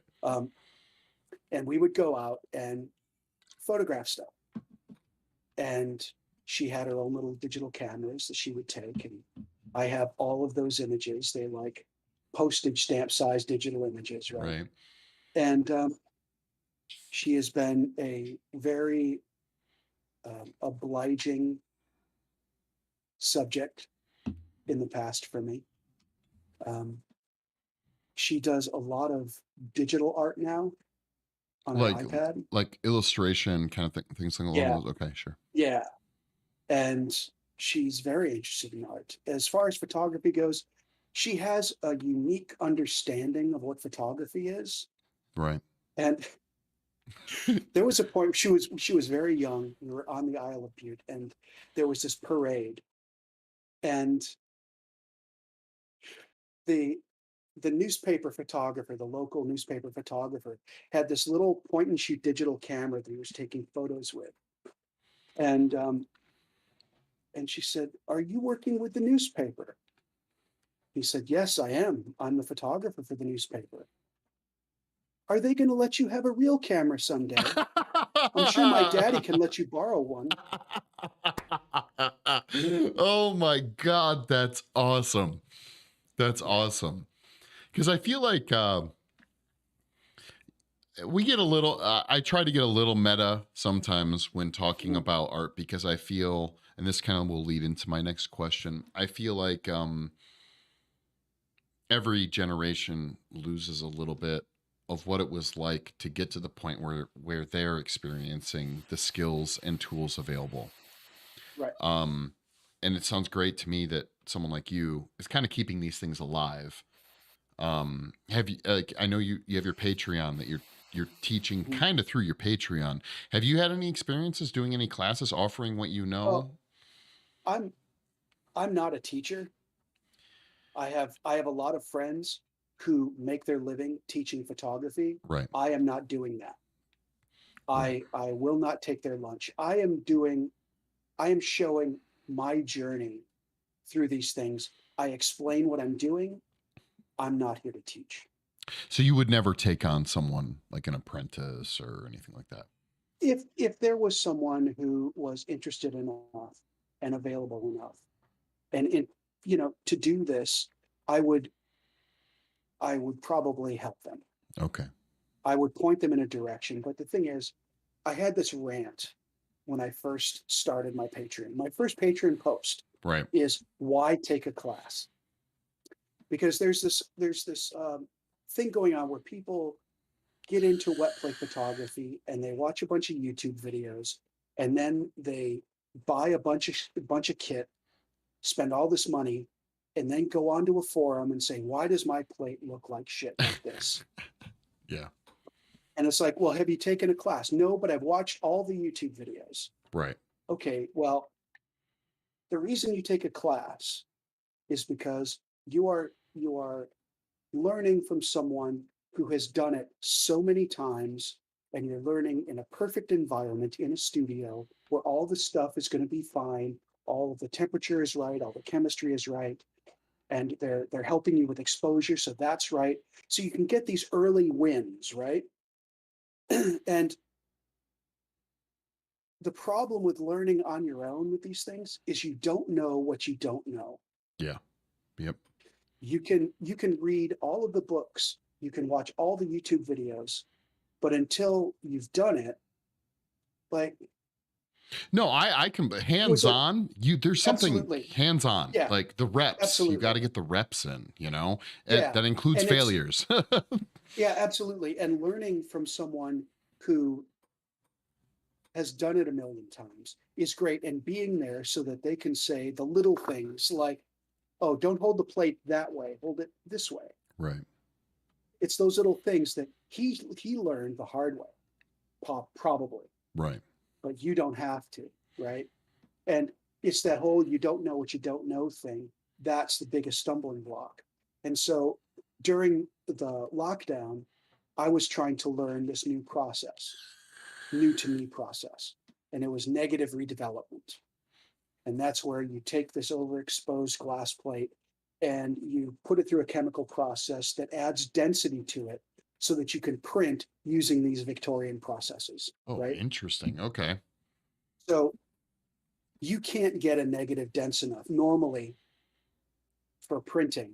You could print an ambrotype on silver gelatin paper, like modern paper, Right. but doing it with a salt print or an albumin print is really difficult. There are people out there that do it, and there are a couple of people out there teaching like, yeah, I do it all the time. Don't worry about redeveloping. It's fine. Yeah. I haven't had that experience. So I had to learn how to do this during lockdown when I couldn't take a class. Right. And so I experienced the frustration of buying chemistry, failing a bunch of times, and then having one or two that turned out. But that's not a victory because I don't know why they turned out. Yeah, it was almost like it's luck, but you know it's not fucking luck. There was something Right, you fucking did that was right. on. What changed? Yeah, And exactly. there's a whole lot of stuff with this process that when you're trying to troubleshoot, you have to be really conscious of changing one thing at a time. And it takes a long time, and a lot of people aren't patient enough for it. But that's what you have to do. Like tracking down the reason why your plates are fogging. Yeah. Okay, that could be a number of things. It could be You're the talking about bellows on your like fogging as in light leaks, things like that, right? yeah, Yeah. right. Why is my plate fogged? Well, there are a dozen things. Is it the bellows on your camera? Is it the way that the lens board fits onto the camera? Is it the plate holder? Is it in the darkroom? Are your safe lights too bright? Right. Is there a light leak in your darkroom? A lot of inexperienced people, the first thing they do is blame the silver bath. It is it is never the silver bath. It is so rare that it's a silver bath that it's never the silver bath. And Right. people start adding shit to their silver bath and fucking up their silver bath. And the thing that John Brewer taught me is that you never add anything to the silver bath. The silver bath is a blameless holy creature that must always remain pure. I And mean, as I long as it remains pure, it's not going to be the silver bath. But then when you start adding acid and sodium carbonate, you start messing with the pH and all yeah. this stuff, it gets screwed up. And you just take care of your silver bath. And the way you take care of your silver bath is after a big shoot, you pour it into a glass container or a clear container and you set it in the sun. And the sun will make sure that all of the impurities turn black and fall to the bottom No shit. That's because cool. the silver gloms on to the foreign particles and they drop to the bottom. And then you filter it and then you put a hydrometer in it and make sure that you don't need more silver. Sometimes you do, and you adjust that. Hmm. And but these are the things that you learn in a class. Right. These are the things that you learn by doing. Yeah. And so, like I said, during lockdown, I was trying to learn this process and failing. And so I ended up going online with a couple of people. I was paying them for their time and asking them, please help me with this. What can I do? And I ended up realizing that there were a few things I didn't know, because what I didn't know was that the ambrotypes that I was producing weren't dense enough to begin with. So you And need now an overexposed image on the plate so that there's enough silver to deposit more silver on, right? So I've got a negative right here. Where is it? There it is.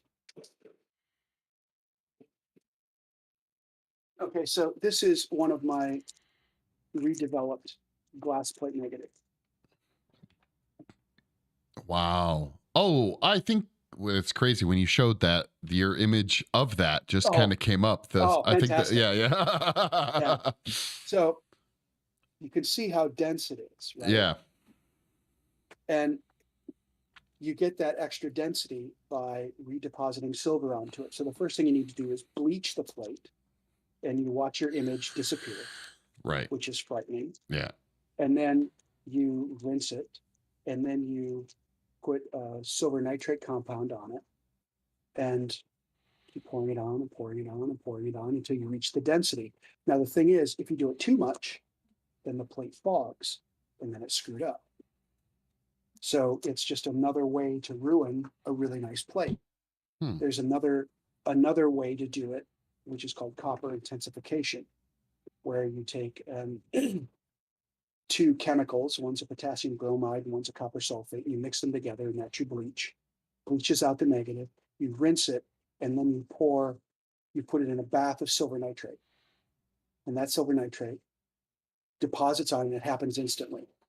The first process takes as long as it takes. Right. So you could be there for 10 minutes, 5 minutes, 15 minutes, because it happens so slowly.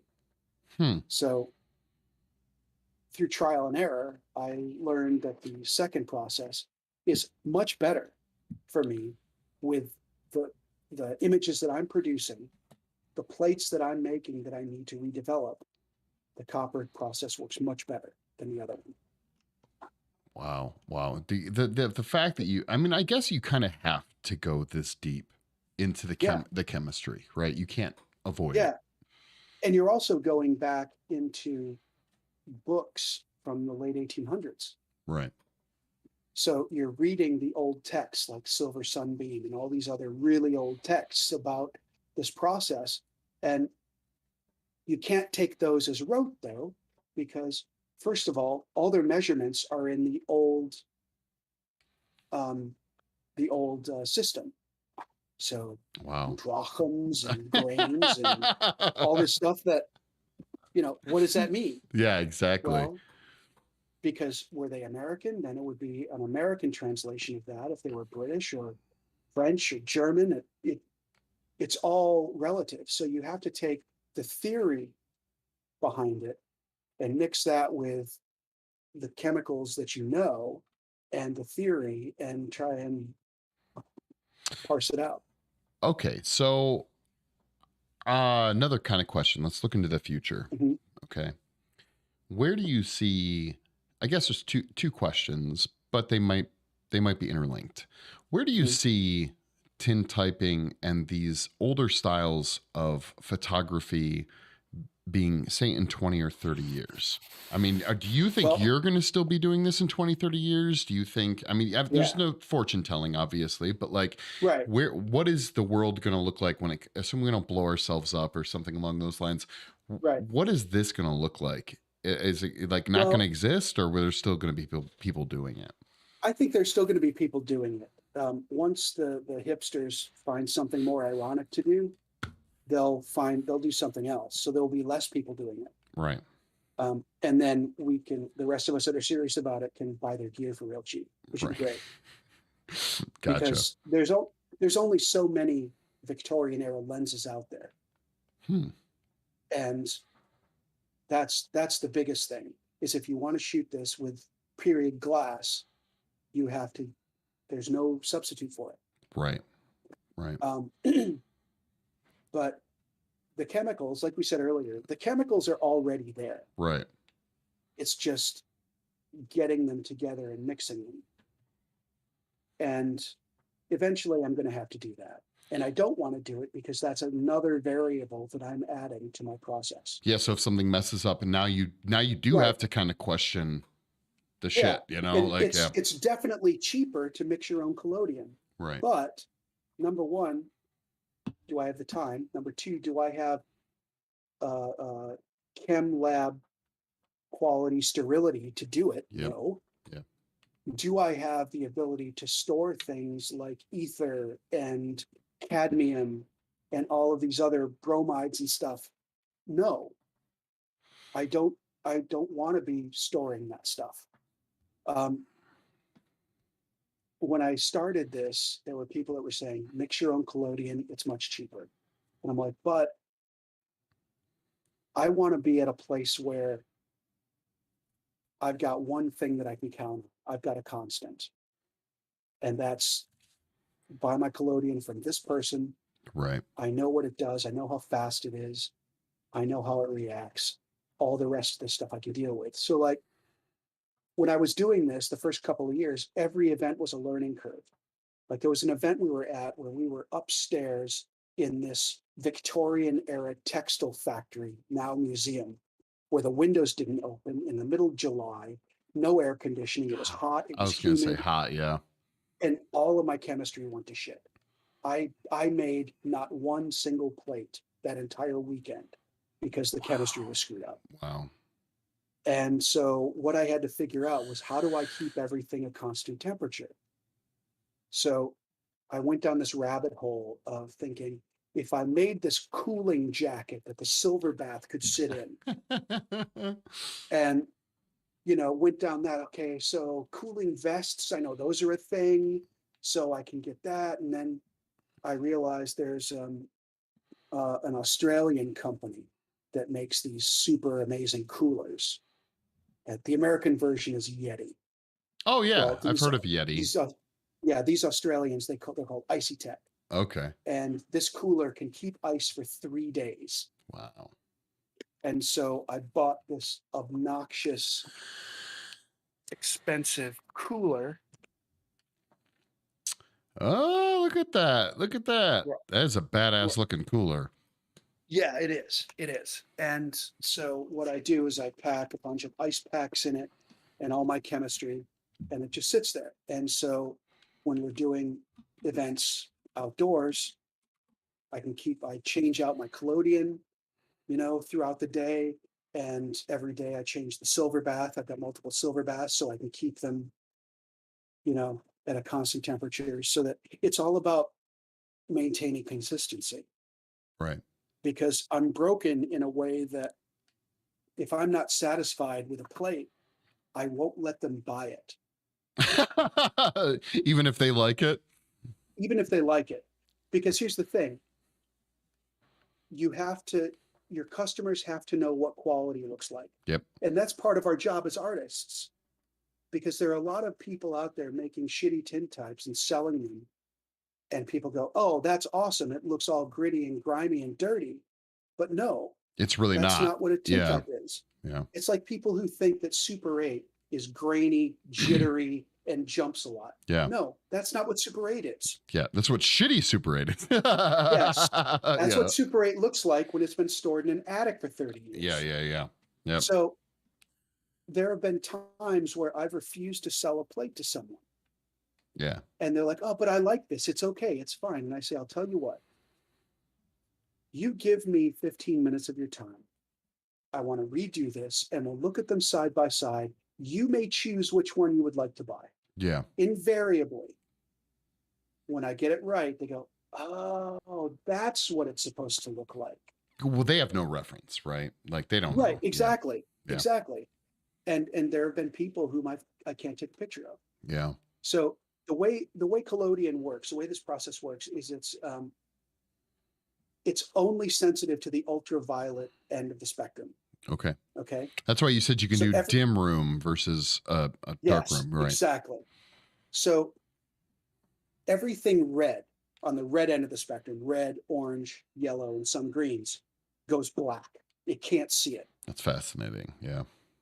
which is one of the reasons why we tend to think of the Victorians as this very dour, depressing people because they all wore black. Well, that's absolutely not true. Right. They wore bright, garish colors all the time. Yeah.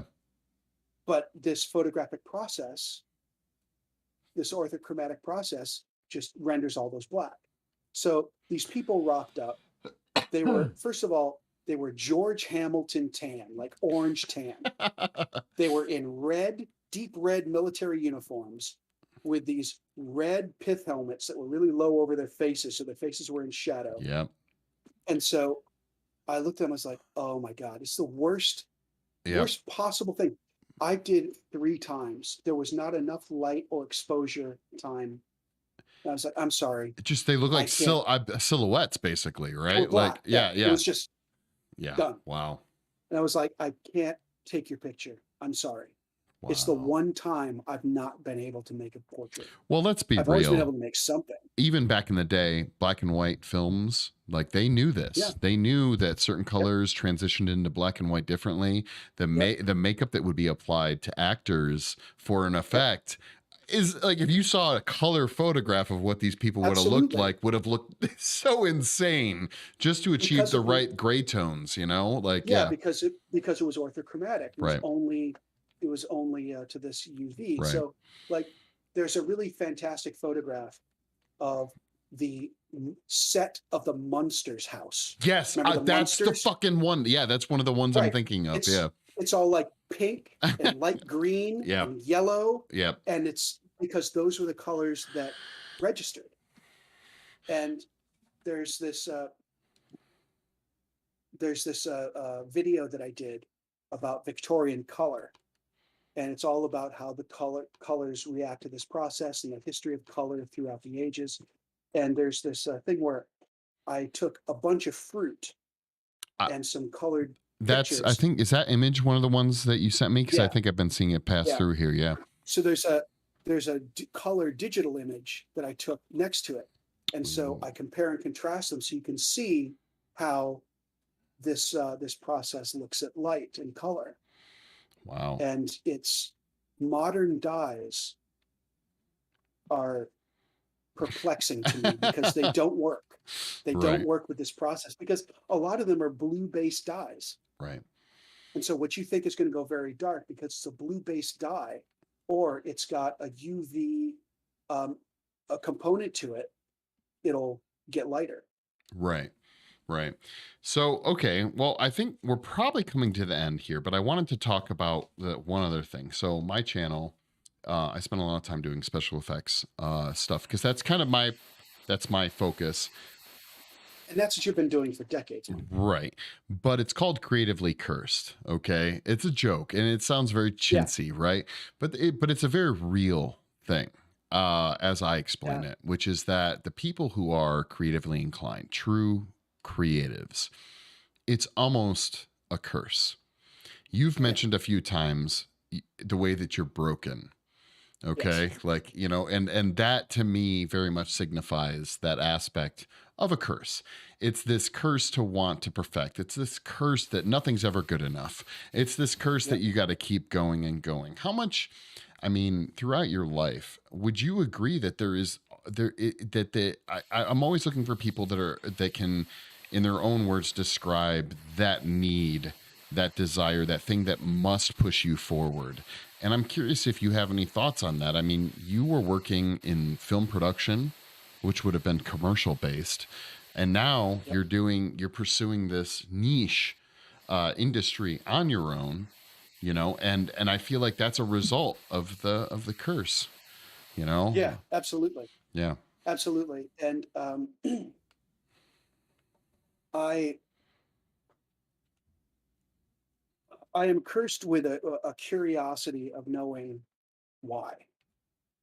So when I enter into these processes, these photographic processes, I don't want to just know how it works, but I want to know why it works. And it's knowing the why that allows you to back solve for problems, right? Yeah. And as I've been making my way through this photographic journey of mine,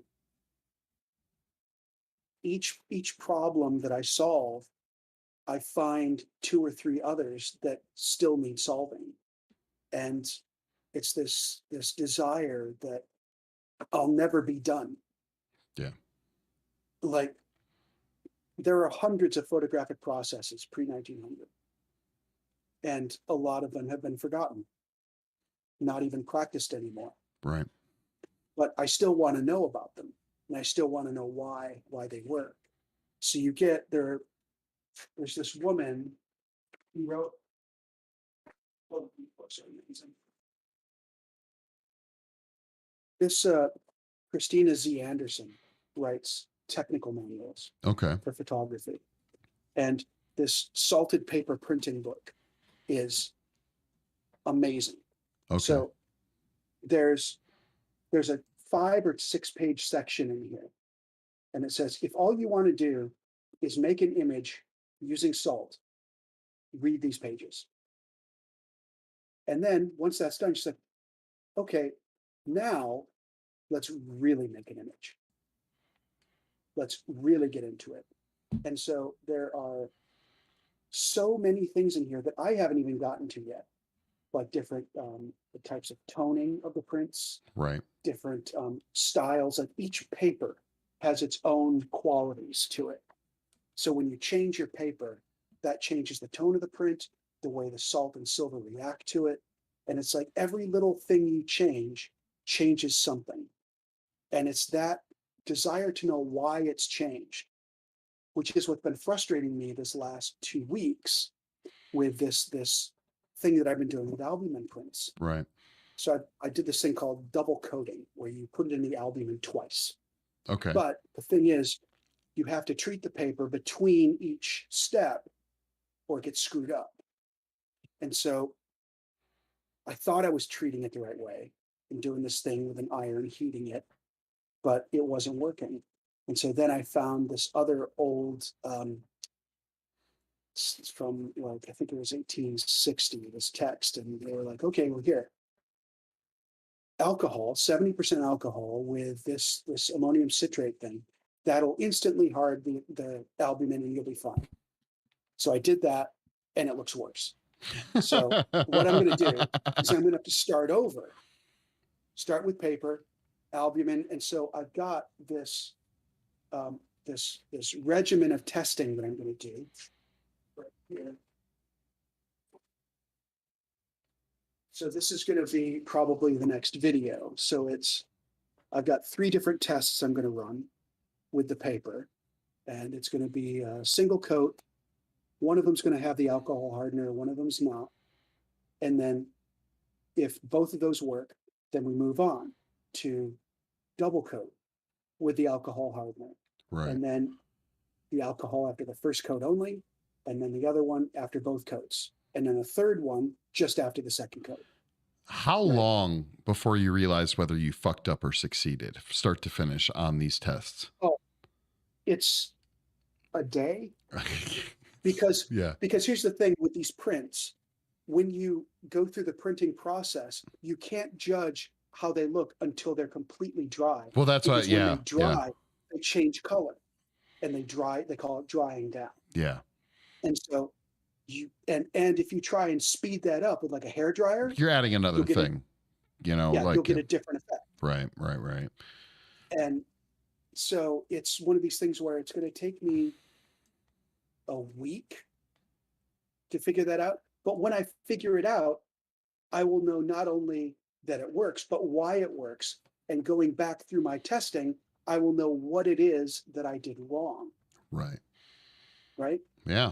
So it's trial and error to the umpteenth degree. Exactly. There was a friend of mine who once told me that my photographic goal in life was to put as many barriers between myself and an image as possible. Yeah, I can. But maybe that's the challenge. Maybe that's what you dig about it, If I can end up with something like this, it's worth it. Yeah. Right. And, part of the thing with the Patreon is I get to explore this. And I get to take these people on a journey with me to do it. And the interesting thing is that there are a couple of photographers who are my patrons. But the other people are just people that like my work. Right. Do their eyes glaze over every time, my videos are intro and they go, oh my God, I'm lost. I try to keep it as visually interesting as possible, so that when I drone on about stuff, I can tell when I'm talking to people and their eyes just start to glaze over as I go into like silver bromides and silver chloride, and this is what's happening with this and this and this. And then I have to kind of back it up and and go a different way. But it's that whole thing. But what's the most fascinating to me about all of this stuff is that I'm making an image from start to finish. Everything about this image I have done with my own hands. And so at the end of the day, I can say, I made this. Whereas I think that means a lot.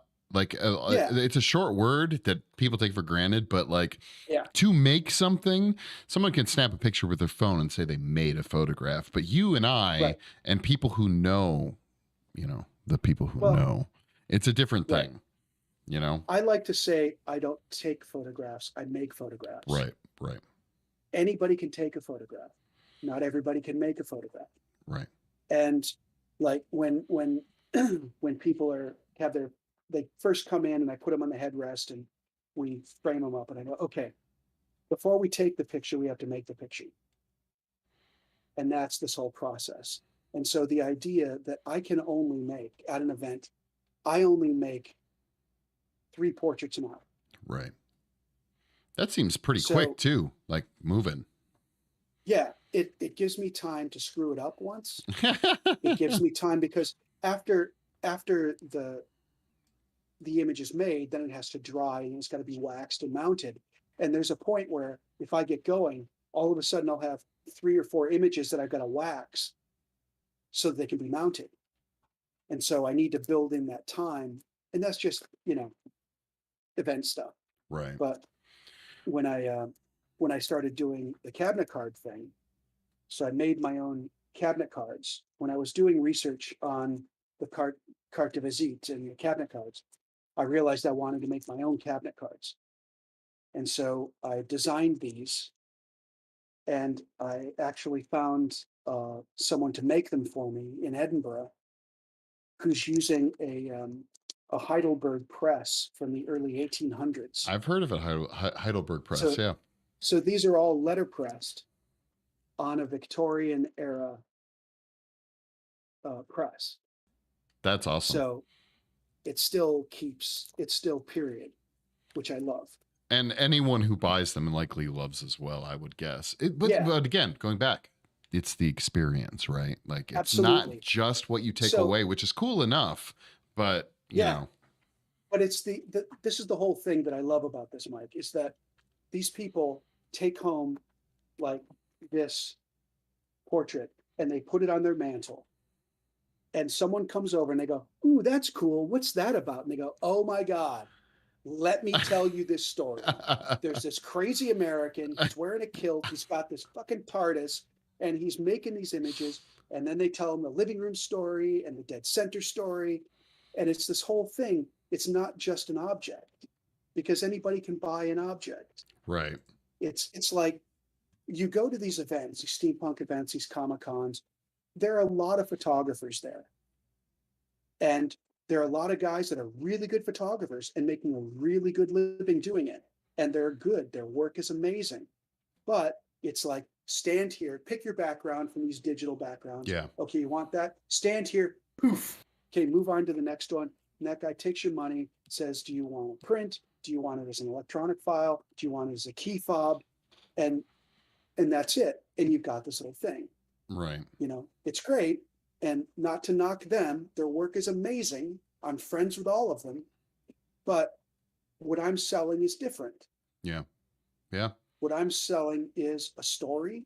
I'm selling an experience. I'm selling a way to spend 15 minutes and a little bit of money that stays with you. Wow. Because these tintypes, they will never fade. They will never tarnish.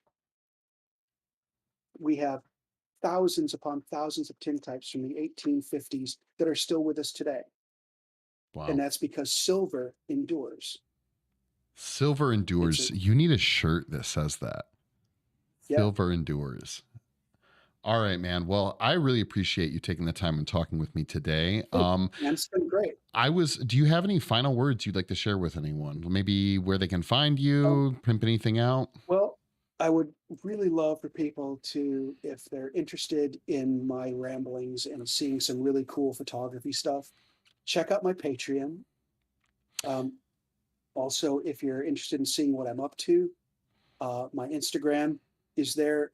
It's a lot of it's photography related, some of it's not, but that's where you can really keep up with me. Facebook, I am on Facebook. Darkbox Images is on Facebook, but a lot of the content is ported over from Instagram. I use Facebook mainly to book appointments for events and stuff like that. And but follow me there as well if you'd like. Check out the website. The website is is a bit shameful that I haven't updated it in a long time. But like I said before, I'm really not that technically minded, so it'll get updated at some point. Maybe when I find that intern. Yeah, right. Yeah, no, yeah, for sure. Your Um, first job as an apprentice is to update my website. well, Greg, it was great chatting to you, chatting with you, and I just want you to know that you have been an inspiration to me. A lot of my photography, I have definitely stolen the edge thing from you, Thank you for that, man. Thank and you. that I remember you going through a lot of my photographs and helping me select things for portfolios. You have always been an inspiration to me, Thanks, and the man. stuff that I've done. So I can't thank you enough for that, and challenging thoughts and conversations throughout the years back in the day is always Yeah, meant a great deal to me, and I'm so happy that I can consider you a friend, and I really appreciate you thank you. taking the time speaking with me today. And if you ever want me to come back, there's so much more stuff we can talk about, Oh, like the for history of sure. lenses. Yeah, well, I've got dude, I'm gonna find a oh, fucking way to make it to Scotland. I'll tell you that much. I need to be in a kilt. I think it would be a good look for me, you know? I gotta tell you, man, it is so nice, especially when it's hot out. Yeah. It is the way forward, man. And when you get here, I can get you a kilt for 50 quid. It's a utility kilt, black, it's got pockets, like cargo pockets Yeah. on it. It's the way forward, man. I'm telling you. It is so comfortable. Well, thank you so much, Greg. I really appreciate it, man. I will end the call, but thank you for taking the time, and we'll be in touch. This video will be Yep. permanently up on YouTube. For those of you interested, I did put links in the bio to all of Greg's social media. One's been floating through here the whole time during the stream. If you please go show some love to Greg and Darkbox Images. All the help as is always a help. So thank you again to everyone, including Greg, and I will catch up with you later, sir. Cool. All Cheers. right. Peace out.